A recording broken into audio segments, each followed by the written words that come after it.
లక్ష్యం పెద్దదైనప్పుడు ప్రయాణం సుదీర్ఘంగానే ఉంటుంది. ఒక్క అడుగుతో మొదలయ్యే ప్రస్థానాన్ని ఓపిగ్గా గమ్యం వైపు నడిపించడానికి ఒక నాయకుడు కావాలి. అలా బీజేపీకి దొరికిన నాయకుడు నరేంద్ర మోడీ. తన పేరునే బ్రాండ్ ఇమేజ్గా మార్చుకున్న మోడీ కోట్లాది మందిని ఆకర్షించారు. అందుకే వివాదాలను మర్చిపోయి జనం 30 ఏళ్ల తర్వాత ఒకే పార్టీకి పట్టం కట్టారు. దేశ చరిత్రలోనే పూర్తి మెజార్టీ సాధించిన మొదటి కాంగ్రెసేతర పార్టీగా బీజేపీ అధికారంలోకి వచ్చింది. గత పాలకుల పాపాలను గంగాజలంతో కడిగేస్తానని, మరోవైపు గంగా నదిని శుద్ధి చేస్తానని చెబుతూ ప్రధాని కుర్చీలో కూర్చున్న మోడీ జనం తనపై ఉంచిన నమ్మకాన్ని నిలబెట్టుకున్నారా? ఏడాదిలో ఏం చేశారు? 365 రోజుల్లో ఏం సాధించారు? మోడీ విజయాలేంటి, వైఫల్యాలేంటి? ఇదే V6 స్పాట్లైట్. मैं नरेंद्र दामोदर दास मोदी, मैं संघ के प्रधानमंत्री के रूप में अपने कर्तव्यों का श्रद्धापूर्वक और शुद्ध अंतःकरण से निर्वहन करूंगा. నరేంద్ర దామోదర్ దాస్ మోదీ భారత రాజకీయాల్లో సంచలనం సృష్టించిన పేరిది. మహామహులను సైతం మౌనంగా కూర్చోబెట్టి అపర రాజకీయ చాణక్యుల అడ్రస్ గల్లంతు చేసి ప్రధాని మంత్రి అయ్యారు మోదీ. 13 ఏళ్ల పాటు ఇంట గెలిచిన మోడీ ప్రధాని అభ్యర్థిగా రచ్చ కూడా గెలిచారు. కానీ ప్రధాని అయ్యాక చెప్పుకోవడానికి పనికొచ్చే విజయాలను తన అకౌంట్లో వేసుకున్న మోడీ విమర్శల విషయంలో మాత్రం తనకేం సంబంధం లేనట్టుగా వదిలేస్తున్నారు. ఏడాదిలోనే అనూహ్య విజయాలు సాధించామంటూ అభినందనలు అందుకుంటున్నారు.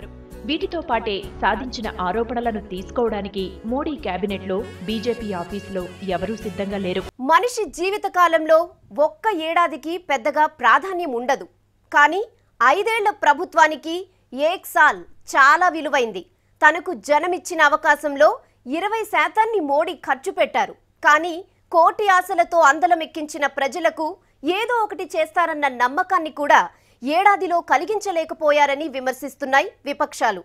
కాంగ్రెస్ వైస్ ప్రెసిడెంట్ రాహుల్ గాంధీ మోడీ పాలనకు 0 మార్కులు వేశారు. మరోవైపు ఆర్థిక మంత్రి అరుణ్ జైట్లీ మాత్రం 100కు 100 వేసేశారు. మోడీ చేసిన దానికి ఫలితాలను ముందు ముందు చూస్తారని ఆయన చెప్తున్నారు. 60 ఏళ్లు వేరే వారికి అవకాశమిచ్చారు. 6 నెలలైనా నాకు అవకాశమివ్వండి. 2014 ఎన్నికల్లో మోడీ నినాదం ఇది. మోడీ వర్సెస్ ప్రతిపక్షాలన్నట్టు సాగిన ఆ ప్రచారంలో అవినీతి రహిత పాలన అందిస్తానని, ధరలు తగ్గిస్తానని ప్రజలకు హామీ ఇచ్చారు మోడీ. బీజేపీ ప్రభుత్వం ఏర్పడితే విదేశాల్లో ఉన్న నల్లధనాన్ని 100 రోజుల్లోనే వెనక్కు తీసుకొస్తానని చెప్పారు. అప్పటిదాకా ఏ నాయకుడు ఇలాంటి అంశాలపై మోడీ అంత బలంగా ప్రజల ముందు మాట్లాడలేదు. అందుకే యువతతో పాటు మధ్యతరగతిని మోడీ విపరీతంగా ఆకర్షించారు. 2014 మే 26న రాష్ట్రపతి భవన్లో 15వ ప్రధానమంత్రిగా మోడీ ప్రమాణ స్వీకారం చేశారు. मैं नरेंद्र दामोदर दास मोदी ईश्वर की शपथ लेता हूं कि मैं विधि द्वारा स्थापित भारत के संविधान के प्रति सच्ची श्रद्धा और निष्ठा रखूंगा. ఒక రాష్ట్రానికి ముఖ్యమంత్రిగా పనిచేసిన తనకు దేశాన్ని ఏలే సత్తా ఉందని, స్పష్టమైన ప్రణాళిక ఉందన్న ఇంప్రెషన్ను ఎన్నికల్లో గెలిచిన మరుక్షణమే మోడీ చూపించారు. సార్క్ దేశాధినేతలను తన ప్రమాణ స్వీకార కార్యక్రమానికి ఆహ్వానించి తనదైన విదేశాంగ విధానానికి ప్రాణం పోశారు. పదవిలోకొచ్చిన 22 రోజులకే భూటాన్లో పర్యటించిన మోడీ ఇప్పటిదాకా 18 దేశాలకు వెళ్లారు. అన్ని దేశాలతోనూ సంబంధాలను బలపరిచే పనిలో ఉన్నారు. చైనా అధ్యక్షుడు జిన్పింగ్ను ఢిల్లీకి కాకుండా నేరుగా అహ్మదాబాద్కు ఆహ్వానించి ఆతిథ్యాన్నివ్వడం, అదే సమయంలో డ్రాగన్ అంటే పడని అమెరికా అధ్యక్షుడు ఒబామాతో ఆత్మీయంగా కలిసిపోవడం, విదేశీ విధానంలో మోడీ కొత్త పోకడలకు అద్దం పట్టాయి. తన పర్యటనలు, ప్రవర్తనతో దేశాధినేతల మనసు గెలుచుకుంటున్న మోడీ దౌత్యపరంగా భారత్ను పటిష్టం చేస్తున్నారన్న అభిప్రాయాలున్నాయి. ప్రధాని కృషి సంచాయి యోజన, దీన్ దయాళ్ ఉపాధ్యాయ గ్రామజ్యోతి పథకం, ప్రధాని గ్రామ రోడ్డు పథకం, గ్రామీణ పారిశ్రామికవేత్తల ప్రగతి పథకం, ఈశాన్య రాష్ట్రాల అభివృద్ధి పథకం, నీలాంచల్, గిరిజనుల సంక్షేమం కోసం వనబంధు కళ్యాణ పథకాలను గత బడ్జెట్లో మోడీ ప్రభుత్వం ప్రకటించింది. ఆరోగ్యం కోసం, నగరాలను ఆకర్షణీయంగా మార్చడం కోసం స్వచ్ఛ భారత్ కార్యక్రమాన్ని ప్రకటించారు మోడీ. కోట్లాది మందిని భాగస్వాములను చేస్తూ క్లీనింగ్ కార్యక్రమాన్ని యజ్ఞంలా మొదలుపెట్టారు. బ్యాంకింగ్ సేవలను గ్రామీణ ప్రజలకు అందుబాటులోకి తేవడానికి ప్రధానమంత్రి జనధన్ యోజనను ప్రారంభించారు. Mudra bank, make in India లాంటి పథకాలతో ప్రజలను ఆకర్షించారు. బేటీ బచావో, బేటీ పఢావో పేరుతో ఆడపిల్లలను సంరక్షించే పథకాన్ని మొదలుపెట్టారు. స్వాతంత్ర్యం వచ్చి 68 సంవత్సరాలైనా ఇంకా 70% జనాభా బ్యాంకింగ్ సేవలను ఉపయోగించుకోవడం లేదన్న మోడీ ప్రధానమంత్రి జన్ధన్ యోజన ప్రకటించారు. ఈ పథకంతో ప్రతి మారుమూల పల్లెకు ఆర్థిక కార్యకలాపాలు విస్తరించాయని, గ్రామీణ మహిళలకు ప్రయోజనం కలుగుతుందన్నారు మోడీ. ఈ స్కీమ్లో ఒక్క రోజులోనే 1.5 కోటి మందికి బ్యాంకు అకౌంట్లు ఇచ్చారు. ఇప్పటిదాకా 15 కోట్ల మంది కొత్తగా బ్యాంకు ఖాతాలు తీసుకున్నారు. దీంతో పాటే బీమా పథకాలను తీసుకొచ్చి ప్రజలను ఆకర్షించారు మోడీ. जो सिर्फ बैंकिंग सेक्टर को नहीं, शासन व्यवस्था में जुड़े हुए हर व्यक्ति के कॉन्फिडेंस को अनेक गुना बढ़ा देगा. పోయినేడాది గాంధీ జయంతి రోజున మోడీ ప్రారంభించిన స్వచ్ఛ భారత్ దేశాన్ని ఏకతాటిపైకి తీసుకువచ్చింది. ఇంటితో పాటు వీధులు, ప్రభుత్వ కార్యాలయాలను కూడా క్లీన్గా ఉంచుకోవాలని మోడీ పిలుపునిచ్చారు. స్వచ్ఛ భారత్ కోసం కార్పొరేట్ ప్రపంచం కదిలింది. సామాన్య ప్రజలతో పాటు బడాబాబులంతా చీపుర్లు పట్టుకుని రోడ్లు ఊడ్చారు. దేశాన్ని ఉత్పత్తి కేంద్రంగా మారుస్తానని మోడీ తీసుకొచ్చిన మరో పథకం మేక్ ఇన్ ఇండియా. సాధ్యమైనంత తక్కువగా దిగుమతులు చేసుకుంటూ ఇండియాను ఎగుమతులకు కేంద్రంగా చేయడమే మేక్ ఇన్ ఇండియా ఉద్దేశం. ప్రతి వస్తువును స్వదేశంలో తయారు చేసే పరిస్థితులు కల్పించి, నిరుద్యోగులకు ఉద్యోగాలు కల్పించి ఆర్థిక వ్యవస్థను పరుగులు పెట్టిస్తామన్నారు మోడీ. విదేశీ పర్యటనలో మేక్ ఇన్ ఇండియాను ప్రస్తావిస్తూ పెట్టుబడులను ఆకర్షిస్తున్నారు. Spice group, Samsung, Hitachi, Huawei, Airbus, Tata Jaguar కంపెనీలు మేక్ ఇన్ ఇండియాలో భాగంగా దేశంలో ఇన్వెస్ట్ చేస్తున్నాయి. कि मेरे ही देश के लोग अपना देश छोड़कर के जाने के लिए मजबूर हो जाए. आज जब मैं मेक इन इंडिया की बात लेकर के आया हूं तो हम नहीं चाहते कि मेरे देश का कोई उद्योग, कोई व्यवसायी जिसे मजबूरन यहां से छोड़ करके बाहर जाना पड़े. దేశంలో ఆడపిల్లలను పురిట్లోనే చంపేసే సంస్కృతిని అడ్డుకుని వారి సంఖ్యను పెంచడానికి ప్రోత్సాహకాలు ప్రకటించారు మోడీ. బేటీ బచావో, బేటీ పఢావో పథకాన్ని ప్రారంభించారు. బాలీవుడ్ హీరోయిన్ మాధురి దీక్షిత్ బ్రాండ్ అంబాసిడర్గా జనవరి 22న హర్యానాలోని పానీపట్లో పథకాన్ని ప్రారంభించారు. దేశవ్యాప్తంగా బాలికల నిష్పత్తి తక్కువగా ఉన్న 100 జిల్లాలలో ఈ పథకాన్ని అమలు చేస్తున్నారు. ఆడపిల్లల పేరుతో బ్యాంకు ఖాతాలు తెరిపించి అధిక వడ్డీ ఇస్తూ పొదుపును ప్రోత్సహిస్తున్నారు. मेनका जी और उनके विभाग का आभारी हूं. 1000 बालक पैदा हो, उसके सामने 1000 बालिकाएं भी पैदा होनी चाहिए, वरना संसार चक्र नहीं चल सकता. పారదర్శకంగా పాలన అందిస్తామని చెప్పిన మోడీ దాన్ని అమలు చేసేందుకు ఏడాది కాలంగా ప్రయత్నించారు. కేంద్ర మంత్రులు ఆస్తులు ప్రకటించాలని కోరారు. లోక్పాల్ చట్టం ప్రకారం కేంద్ర ప్రభుత్వ ఉద్యోగులంతా ఆస్తుల సమాచారాన్ని ఇవ్వాలని ఆదేశించారు. దేశంలో 6 కోట్ల చిన్న తరహా పరిశ్రమలకు రుణాలివ్వడానికి 20,000 కోట్ల మూలధనంతో ముద్రా బ్యాంక్ను మోదీ ప్రభుత్వం ప్రారంభించింది. పాలనను ముందుకు నడిపించడానికి కొన్ని వ్యవస్థలు అనుకూలంగా లేవన్నారు మోడీ. పాత వ్యవస్థలను సమూలంగా మార్చే పనిని తలకెత్తుకున్నారు. 65 ఏళ్లుగా 5 ఏళ్లకోసారి అభివృద్ధి ప్రణాళికలు వేస్తున్న ప్రణాళిక సంఘాన్ని ఒక్క సంతకంతో రద్దు చేశారు. 1,00,000 కోట్లతో ఇండియాను డిజిటలైజ్ చేస్తామన్నారు. దేశంలో 100 స్మార్ట్ సిటీలను కట్టిస్తామని ప్రకటించారు మోడీ. గుజరాత్ ముఖ్యమంత్రిగా పనిచేసిన అనుభవం వల్లే రాష్ట్రాలకు ప్రయోజనం కలిగేలా, వాటి అభిప్రాయాలను ప్రాధాన్యం ఇచ్చేలా పాలిస్తున్నానని చెప్తున్నారు మోడీ. ఆ దిశగా మార్పులు, చర్యలు కూడా ప్రకటించారు. ప్రణాళిక సంఘం స్థానంలో తెచ్చిన నీతి ఆయోగ్ అనే కొత్త వ్యవస్థను ఏర్పాటు చేశారు. రాష్ట్రాల ముఖ్యమంత్రులనే ఇందులో సభ్యులుగా చేశారు. కీలకమైన విధాన నిర్ణయాలు, ప్రణాళికల తయారీలో రాష్ట్ర ప్రభుత్వాలకు వాయిస్ ఉండేలా చేశారు. 1,00,000 కోట్లతో డిజిటల్ ఇండియా పేరుతో దేశమంతా డిజిటల్ సౌకర్యాలు కల్పించే స్కీమ్ ప్రకటించింది మోడీ సర్కార్. 2018 వరకు దశల వారీగా గ్రామ పంచాయతీ స్థాయిలో హై స్పీడ్ ఇంటర్నెట్ సదుపాయం, విద్య, వైద్య సేవల కోసం మౌలిక వసతులు కల్పించడం ఈ ప్రాజెక్టు ఉద్దేశం. Broadband, mobile connectivity, public internet, e governance, ఈ క్రాంతి, ఎలక్ట్రానిక్స్, మ్యానుఫ్యాక్చరింగ్, ఐటీ రంగాలను ప్రోత్సహించడం డిజిటల్ ఇండియా ప్రధాన లక్ష్యం. ఇక దేశవ్యాప్తంగా 100 స్మార్ట్ సిటీలను నిర్మిస్తామని మోడీ ప్రభుత్వం చెప్తుంది. తొలి దశలో కొన్ని నగరాలను గుర్తించింది. I dream of a digital India where high-speed digital highways unite the nation. I dream of a digital India where 1.2 billion connected Indians drive innovation.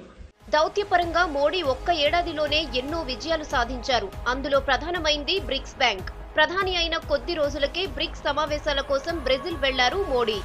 చాలా రోజుల నుంచి పెండింగ్ లో ఉన్న బ్రిక్స్ బ్యాంక్ ఏర్పాటుపై చొరవ తీసుకుని రష్యా, చైనా, దక్షిణాఫ్రికా దేశాధినేతలతో చర్చించారు. హెడ్ క్వార్టర్ చైనాలో ఉండేలా అందరినీ ఒప్పించి అదే సమయంలో తొలి అధ్యక్షుడిగా భారత్ కు అవకాశం దక్కేలా చక్రం తిప్పారు. అంతర్యుద్ధంతో అల్లాడుతున్న యెమెన్ నుంచి భారతీయులను స్వదేశానికి రప్పించడానికి మోడీ ప్రభుత్వం చేసిన ఆపరేషన్ రాహత్ ప్రపంచ దేశాలను ఆకర్షించింది. యెమెన్ లో చిక్కుకున్న 4600 మంది భారతీయులను క్షేమంగా ఇండియాకు తీసుకొచ్చారు. యెమెన్ ఉన్న పరిస్థితుల్లో అక్కడికి వెళ్లడానికి చాలా దేశాలు వెనకాడాయి. మన సైన్యం చురుగ్గా పనిచేయడం చూసి అమెరికాతో సహా 41 దేశాలు తమ పౌరుల్ని కూడా బయటికి తేవాలని భారత్ను కోరాయి. అలా 1000 మందిని కూడా మన సైన్యం రక్షించింది. ఐసిస్ దాడులతో ఇరాక్లో చిక్కుకున్న వందలాది కేరళ నర్సులను కూడా కేంద్రం సేఫ్గా ఇండియాకు తీసుకొచ్చింది. ఈ 2 పనులతో ప్రపంచ దేశాల్లో భారత్ పలుకుబడి బాగా పెరిగింది. భారత్ స్ఫూర్తినిచ్చేలా పనిచేసిందని అమెరికా ప్రశంసించింది. నేపాల్ భూకంపంలో ఇండియా స్పందించిన తీరు మొత్తం ప్రపంచాన్నే ఆకర్షించింది. భూకంపం వచ్చిన గంటకే మన రెస్క్యూ టీంలు నేపాల్ చేరుకుని సహాయక కార్యక్రమాల్లో పాల్గొన్నాయి. నేపాల్ ప్రధానితో మాట్లాడిన మోడీ అన్ని విధాలుగా ఆదుకుంటామని మాటిచ్చారు. కొన్ని రోజుల తరబడి సహాయక కార్యక్రమాల్లో మన సైన్యం పూర్తి స్థాయిలో పనిచేసింది. ఇది కూడా మోడీ సర్కార్కు అంతర్జాతీయంగా మంచి పేరు తెచ్చిపెట్టింది. విజయాలున్నప్పుడు వైఫల్యాలు ఉంటాయి. అభినందనలున్నప్పుడు విమర్శలు వినిపిస్తాయి. ఒక్క ఏడాదిలో మోడీ ప్రభుత్వం పనితీరు ప్రజల్లో ఏమంత నమ్మకాన్ని పెంచలేకపోయిందన్నది విపక్షాల విమర్శ. కీలక హామీల విషయంలోనే మోడీ మాట తప్పారని మండిపడుతున్నాయి. పైగా సామాన్యులకు, రైతులకు ద్రోహం చేసేలా విధానాలు అమలు చేస్తున్నారంటున్నాయి. ముఖ్యంగా యూపీ లాంటి రాష్ట్రాల్లో మైనార్టీ యువత మోడీని నమ్మి ఓట్లేసినా మైనార్టీల్లో మాత్రం నమ్మకాల్ని కలిగించడంలో ఫెయిల్ అయ్యారంటున్నాయి ఆ వర్గాల నేతలు. మోడీ చెప్పిన మాటలకు ఆయన ప్రభుత్వం పనిచేస్తున్న తీరుకు చాలా తేడాలున్నాయన్న వాదనలు ఉన్నాయి. అందులో ముందుగా చెప్పుకోవాల్సింది బ్లాక్ మనీ. లక్షల కోట్ల రూపాయల నల్లధనం విదేశీ బ్యాంకుల్లో మూలగడానికి కాంగ్రెస్తే కారణమన్న మోడీ తాను అధికారంలోకి వచ్చిన 100 రోజుల్లో మొత్తం డబ్బును దేశానికి తీసుకొస్తానని అన్నారు. ఇంతేకాదు, ఇలా తెచ్చిన డబ్బును 100 కోట్ల మందికి పంచితే తలా 15 లక్షలు వస్తాయని అన్నారు. 100 రోజులు పోయాయి, ఏడాది పూర్తయింది. అయినా బ్లాక్ మనీ విషయంలో సిట్ను ఏర్పాటు చేయడం తప్ప మోడీ ప్రభుత్వం సాధించిన విజయం ఏమీ లేదన్న విమర్శలున్నాయి. జనం అకౌంట్లలో డబ్బులేయడం సంగతి అలా ఉంచితే అసలు విదేశాల నుంచి బ్లాక్ మనీ స్వదేశానికి రావడం సాధ్యమేనా అన్న సందేహాలు మాత్రం మొదలయ్యాయి. ये जो चोर लुटेरों के पैसे विदेशी बैंकों में जमा है ना, उतने भी हम रुपये ले आए ना, तो भी हिंदुस्तान के एक गरीब आदमी को मुफ्त में 15-20 लाख रुपए यूं ही मिल जाएगा. इतने रुपये. ఎన్నికల ప్రచారంలో పెట్రోల్ రేట్లు తగ్గిస్తామని బీజేపీ మరో హామీ ఇచ్చింది. పాకిస్తాన్లో మనకంటే తక్కువుంది, శ్రీలంకలో పెట్రోల్ చీప్గా ఉందని ఆ పార్టీ సోషల్ మీడియాలో విపరీత ప్రచారం చేసింది. కానీ అధికారంలోకి వచ్చాక ఆ మాటే మరచిపోయి ధరలను విపరీతంగా పెంచింది. గతంలో పెట్రోల్ రేట్లు అంతర్జాతీయంగా పీక్ కి చేరి బ్యారెల్ $120 దాకా ఉన్నప్పుడు మన దేశంలో లీటర్ పెట్రోలు $83 దాకా పెరిగింది. అది కూడా అప్పటి పెట్రోల్ సబ్సిడీలు కొనసాగుతున్న టైం. మోడీ పీఎం అయ్యాక అదృష్టం కలిసొచ్చింది. అంతర్జాతీయ పెట్రోల్ రేట్లు ఒక దశలో బ్యారెల్ $45 దాకా పడిపోయాయి. ఇప్పుడు $65 దాకా వచ్చాయి. మరోవైపు పెట్రోల్ రేట్లపై సబ్సిడీలు ఎత్తేసి పూర్తిగా మార్కెట్ నియంత్రణకు వదిలేసింది కేంద్రం. అంతర్జాతీయంగా తగ్గినప్పుడు చిల్లర విదిలించినట్లు ₹2 తగ్గించింది మోడీ సర్కార్. పైగా సందు దొరికింది కదా అని ఇప్పటికే ఉన్న ఎక్సైజ్ పన్నులకు తోడు అదనంగా పెంచుకుంటూ వచ్చింది. అలా లీటర్పై $8.5 దాకా జనంపై బాధేసింది. ఆ తర్వాత బ్యారెల్ రేటు కొంచెం కొంచెంగా పెరుగుతూ వచ్చినా పెంపు మాత్రం ఒకేసారి $3 చొప్పున పెంచుకుంటూ వస్తున్నాయి పెట్రోల్ కంపెనీలు.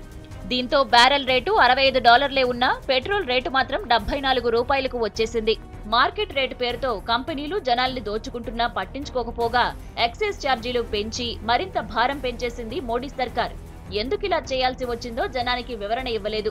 మోడీ సర్కార్ నిర్ణయాల వల్ల ఏడాదిలో జనానికి నేరుగా జరిగిన ప్రయోజనం ఒక్కటి లేకపోగా జనం నుంచి నేరుగా మాత్రం భారీగా సొమ్ము చేసుకుంది సర్కార్. साल का रिपोर्ट कार्ड के कुछ ही घंटों में उन्होंने देश में जिस प्रकार से पेट्रोल के दाम बढ़ा दिए, ये दिल्ली सरकार की शासन चलाने की नाकामयाबी का जीता जागता सबूत है। देश की जनता के अंदर भारी आक्रोश है और इसके कारण और भी चीजों पर बहुत बड़ा बोझ होने वाला है, सरकार पर भी बहुत बड़ा बोझ होने वाला है। मैं आशा करूंगा कि प्रधानमंत्री जी देश की स्थिति को गंभीरता से लें और पेट्रोल के दाम बढ़ाए हैं उसको वापस करें। కాంగ్రెస్ అసమర్థ విధానాలతోనే రూపాయి బక్కచిక్కిందని, తాను అధికారంలోకి వస్తే రూపాయిని బలపరుస్తానని మోదీ చెప్పారు. కానీ ఆర్థిక వ్యవస్థ బాగుపడుతుందని చెబుతున్న రూపాయి మాత్రం ఇంకా ఇంటెన్సివ్ కేర్ లోనే ఉన్న పరిస్థితి. అయినా మోడీ సర్కార్ చర్యలు తీసుకోవడం లేదంటున్నాయి ప్రతిపక్షాలు. ఎన్నడూ లేని విధంగా రైల్వే ఛార్జీలను 16% పెంచి సామాన్యుడిపై భారం వేశారు. ఇప్పటికే రైల్వేలో తత్కాల్ పేరుతో దోచుకునే విధానం ఉండగా దాన్ని కొత్త పుంతలు తొక్కిస్తూ ప్రీమియం తత్కాల్ పేరుతో రైల్వే సీట్లను వేలం వేసుకునే పద్ధతిని అమలు చేయడం విమర్శలకు దారితీసింది. మైనారిటీ వర్గాలు బీజేపీకి దూరంగా ఉండే పరిస్థితిని పక్కన పెట్టి గత ఎన్నికల్లో ముస్లిం, క్రిస్టియన్ వర్గాల ప్రజలు కూడా మోడీకి మద్దతుగా నిలిచారు. కానీ ఆ నమ్మకాన్ని దెబ్బతీస్తూ సంఘ్ పరివార్ వర్గాలు ఘర్ వాపసీ పేరుతో మైనారిటీ వర్గాలను హిందుత్వంలోకి తెస్తున్నామని ప్రకటించడం కలకలం రేపింది. ఆ వర్గాల్లో భయాందోళనలు కలిగించింది. దీనిపై కేంద్రం ఎలాంటి చర్యలు తీసుకోకపోగా సమర్థించడం విమర్శలకు తావిచ్చింది. దీనిపై మోడీ అసలు స్పందించలేదు. ఇక బీజేపీ ఎంపీ సాక్షి మహారాజ్ హిందువుల జనాభా పెరగాలంటే ప్రతి మహిళ 10 మంది పిల్లల్ని కనాలని పిలుపునిచ్చారు. ఆయనతో పాటు బీహెచ్పీ, బజరంగ్ దళ్ నేతలు కూడా హిందూ మహిళలు ఎక్కువ మంది పిల్లల్ని కనాలని స్టేట్మెంట్లిచ్చారు. ఈ కామెంట్లను మోడీ సర్కార్ అస్సలు పట్టించుకోలేదు. ఇక లవ్ జిహాద్ పేరుతో అతివాద సంస్థలు ముస్లిం వర్గాల్లో కలిగించిన భయాందోళనలు మోడీ తొలగించలేకపోయారు. దేశ రాజధాని ఢిల్లీతో పాటు మహారాష్ట్ర, హర్యానాల్లో చర్చిలపై జరిగిన దాడులు మోడీని కార్నర్ చేశాయి. వాటితో పాటు విద్యా విధానంలో మార్పులు చేసి సొంత భావజాలాన్ని ప్రచారం చేసేందుకు ప్రయత్నిస్తున్నారన్న విమర్శలొచ్చాయి. దానికి తగ్గట్టే సంఘ అనుకూల వ్యక్తులను విద్యా సంస్థల్లో కీలక స్థానాల్లో నియమించారు. ఇవన్నీ విమర్శలు, చిన్న వివాదాలే కావచ్చు. కానీ మోడీ సర్కార్ ప్రజా సంక్షేమ విధానాలనే మార్చాలనుకుంటుందన్న వాదనలున్నాయి. భూసేకరణ చట్టంతో పాటు కార్మిక చట్టాలకు సవరణలు చేయాలన్న కేంద్రం ఆలోచన వివాదాస్పదమవుతోంది.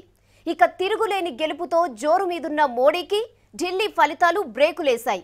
ఆ తర్వాత కూడా కేజ్రీవాల్ సర్కార్ను ఇబ్బంది పెట్టడానికి కేంద్రం చేస్తున్న పనులు మోడీకి తలనొప్పులుగా మారుతున్నాయి.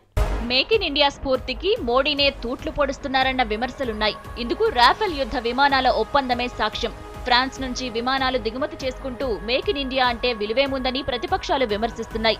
విదేశాలకు వెళ్లి స్కాముల గురించి, గత ప్రభుత్వ వైఫల్యాల గురించి మాట్లాడడం దేశం పరువు తీయడమేనని సోషల్ మీడియాలో చర్చ నడుస్తోంది. భూసేకరణ కోసం గత యూపీఏ తెచ్చిన భూసేకరణ చట్టానికి మోడీ సర్కార్ సవరణలు చేయాలనుకోవడం విమర్శల పాలైంది. బడాబాబులు, కార్పొరేట్ల ప్రయోజనాల కోసమే భూసేకరణ చట్టానికి సవరణలు చేశారన్న ఆరోపణలున్నాయి. మరోవైపు రాజ్యసభలో మెజారిటీ లేకపోవడాన్ని సాకుగా చూపి కీలక బిల్లులను దొడ్డిదారిన ఆర్డినెన్స్ల రూపంలో తెస్తున్నారన్న విమర్శలు ఉన్నాయి. ఒక దశలో రాష్ట్రపతి ప్రణబ్ ముఖర్జీ కూడా ఆర్డినెన్స్లపై అసంతృప్తి వ్యక్తం చేసినట్లు వార్తలొచ్చాయి. అయినా మోడీ ఆ విషయంలో వెనక్కి తగ్గలేదు.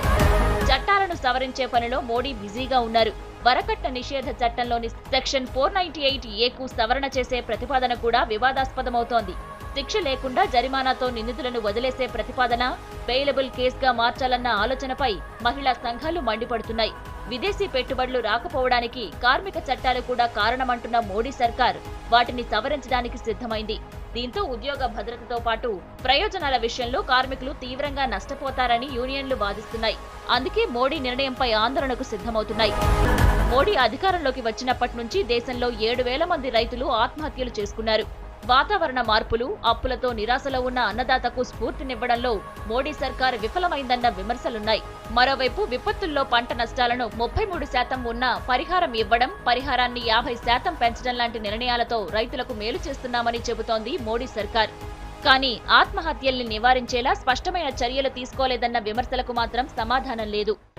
किसान की हालत खराब है और उसी तरह से जहां धान की कीमत किसानों को कम मिली है लेकिन चावल का भाव कम नहीं हुआ, किसान घाटे में और व्यवसायी फायदे में। ये एक मूल चरित्र है भारतीय जनता पार्टी का, जो इस 1 साल की सरकार के ఎన్డీఏ అధికారంలోకి వచ్చాక జరిగిన మహారాష్ట్ర, హర్యానా, జార్ఖండ్ రాష్ట్ర ఎన్నికల్లో బీజేపీ గెలిచింది. దీంతో పాటే పీడీపీతో కలిసి కాశ్మీర్లో అధికారాన్ని పంచుకుంది. దీంతో మోడీకి పట్టపగ్గాలు లేకుండా పోయాయని ఆయన విమర్శకులు చెబుతారు. కానీ ఢిల్లీ ఎన్నికలు మోడీ మానియాకు మరకలా మారాయి. ఢిల్లీకి పూర్తి స్థాయి రాష్ట్ర హోదా కల్పిస్తామని ఎన్నికల ప్రచారంలో చెప్పిన బీజేపీ ఇప్పుడు ఆ మాట మరిచింది. ఇంతేకాదు, ప్రజాస్వామ్యబద్ధంగా ఎన్నికైన ప్రభుత్వ అధికారాలను కత్తిరించాలని అనుకుంటోంది. అందుకే అధికారుల నియామకంతో పాటు కీలక విషయాల్లో లెఫ్టినెంట్ గవర్నర్ నిర్ణయమే ఫైనల్ అంటూ ఏకంగా గెజెట్ విడుదల చేసింది. దీనిపై దేశవ్యాప్తంగా చర్చ నడుస్తోంది. మోడీ సర్కార్ను ప్రతిపక్షాలు, మిత్రపక్షాలు కార్నర్ చేస్తున్నాయి. దావూద్ను ఇండియాకు తీసుకొచ్చే విషయంలో చేతులెత్తేయడం మోడీ సర్కార్ వైఫల్యాలని అంటున్నారు అపోజిషన్ లీడర్లు. ఇంతేకాదు, తాను సామాన్యుణ్ణి అని చెప్పుకునే మోడీ డ్రెస్సుల కోసం కోట్లు ఖర్చు పెడుతున్నారని ఆరోపిస్తున్నారు. ఇక తెలంగాణ, ఏపీ విభజన ప్రక్రియ సమయంలో వచ్చిన ఎన్నికలను మోడీ తెలివిగా వాడుకున్నారు. మీకు అండగా మేమున్నామంటూ ఇటు తెలంగాణలో అటు ఏపీలో ప్రసంగాలిచ్చారు. ఇప్పుడు 2 రాష్ట్రాలకు ఇచ్చిన హామీలను మరిచిపోయారన్న విమర్శలను ఎదుర్కొంటున్నారు. తెలంగాణలో వెనుకబడిన ప్రాంతాలకు సాయం, పరిశ్రమలకు రాయితీల విషయంలో నిర్ణయం తీసుకోకుండా ఏడాదిగా నానబెట్టారు. అటు ఏపీకి ఇచ్చిన హామీల విషయంలోనూ నిలబెట్టుకుంటామన్న నమ్మకాన్ని ఇవ్వలేకపోయారు. విమర్శలున్నా, వివాదాలు వెంటాడుతున్నా ఇంకా మోడీ నాయకత్వాన్ని ప్రజలు బలపరుస్తున్నారు. ప్రధానిగా మోడీ బాగా పనిచేస్తున్నారన్న ఆలోచనతో 72% జనాలు ఉన్నారని సర్వేలు చెబుతున్నాయి. ఎన్నికల ప్రచారం నుంచి ఆ సర్వేలనే మోడీ నమ్ముకుంటూ వస్తున్నారు. ప్రజల్లో తన పాపులారిటీ చెక్కు చెదరలేదన్న ధీమా మోడీలోనూ కనిపిస్తుంది. ఆ నమ్మకాన్ని నిలబెట్టుకోవడానికి మరో 4 ఏళ్ల గడువు ఉంది. ఇది V6 స్పాట్లైట్.